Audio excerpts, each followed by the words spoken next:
മലയാളത്തിലെ ഒരുപാട് രാജാവ് അതാണ് മോഹൻലാൽ. ആ ഒരു പദവി ചിഹ്നവും വളരെ പൂർത്തിയാണ്.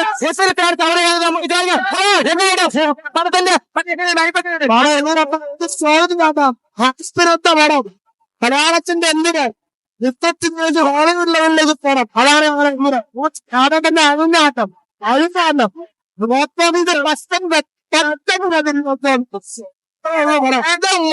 ഒന്നും കൂടെ അടുത്ത് നമുക്ക് പറയാം. ആരൊക്കെ വന്നാലും മോഹൻലാൽ തട്ട് താഴത്തില്ല നമുക്ക് ഉറപ്പിക്കാം. ഇതിന് മേലത്തെ വെച്ചാൽ അതാണ് ഞങ്ങളുടെ ചോദിച്ചത്. ഇതിന് മേലെ ഒരു പടം തമിഴ്നാട്ടിലെ അതാണ് മോഹൻലാൽ ഭയങ്കര ചലഞ്ച്. ആ അത്രയ്ക്ക് ഞാൻ കുഴപ്പമുണ്ട്. അതാണ് ഞാൻ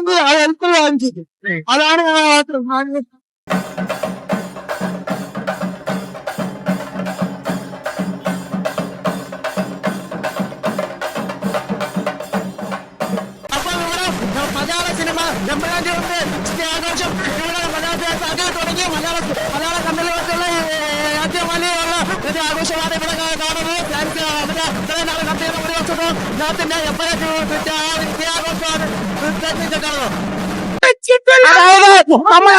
മലയാള സിനിമ അതായത് മോഹൻലാൽ തട്ട് ആരൊക്കെ വന്നാലും താന്നിരിക്കുന്ന ഒരു രാജാവില്ലേ ആരുമില്ല.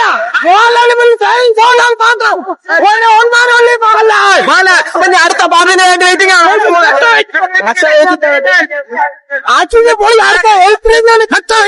ഇന്നൊരു മലയാള സിനിമയുടെ നമ്മളൊരു മലയാള ഇൻഡസ്ട്രി ഈ മലയാള സിനിമയുടെ ഇൻഡസ്ട്രി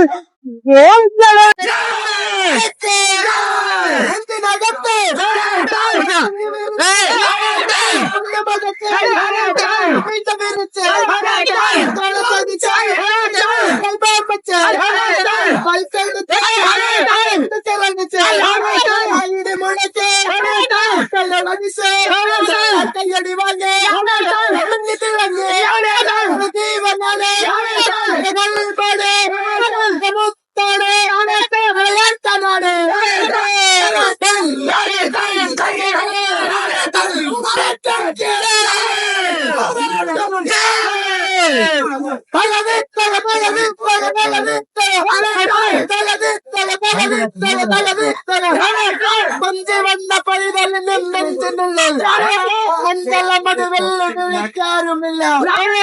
അഞ്ച് കൽപ്പുന്നേറ്റ് പോകും തന്നതോടെ പിന്നിലുള്ള തന്തിരനും പറ്റുപോകും.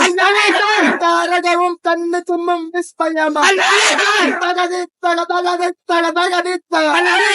അഞ്ചു തിഞ്ചു മഞ്ചുമില്ലെങ്കോ മാഞ്ചു മലയാളത്തിന്റെ ഒരേ രാജാവ്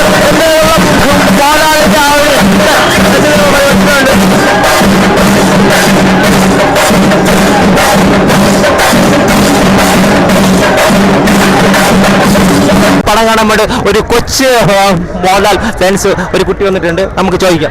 മോളെ എങ്ങനെയുണ്ട് പടം? സൂപ്പർ, ഇഷ്ടപ്പെട്ടു. എങ്ങനെയുണ്ട് നമ്മൾ ലാലേട്ട് ഞങ്ങൾ എങ്ങനെയുണ്ട്? സെറ്റ് ഇഷ്ടപ്പെട്ടു. ആദ്യത്തെ പാട്ടാണോ ഇതാണ് ഇഷ്ടപ്പെട്ടു? ഫസ്റ്റ് ലൂസിഫർ ആണോ ഇപ്പൊ തെമ്പുരാണ് ഇഷ്ടപ്പെട്ടു? രണ്ടും ഇഷ്ടപ്പെട്ടു. ഓക്കെ, അപ്പൊ ഒരു പാട്ട് പാടാമോ? നമ്മൾ കയ്യിലടിക്കും. സംഗീതത്തിൽ നമ്മൾ കൊണ്ടുനടക്കുന്ന ഏട്ടനാണ്, ഏട്ടന്റെ വികാരമാണ്. അന്ന് ഒന്നും ഒരേ ഒരു രാജാവെന്നും ഒരേ ഒരു രാജാവ് ഒരേ ഒരു സൂപ്പർ സ്റ്റാർ ഒരേ ആണല്ലേ. അന്നൊന്നും നമ്മള് മോഹൻലാല് എന്താണ് സൂപ്പർ സ്റ്റാർ ആണ്. കണ്ടില്ലേ? അപ്പൊ കൊച്ചുകുട്ടികളടക്കം എല്ലാ ഈ പടവും ഏറ്റെടുത്തുണ്ട്. എല്ലാ രീതിക്കുള്ള ഇതിലേക്ക് പോയി കാണാൻ പറ്റിയ ആ ഒരു പടമാണ് നമ്മളെ എമ്പുരാന്റെ. എടുത്തില്ലേ? പോകത്തില്ലേ?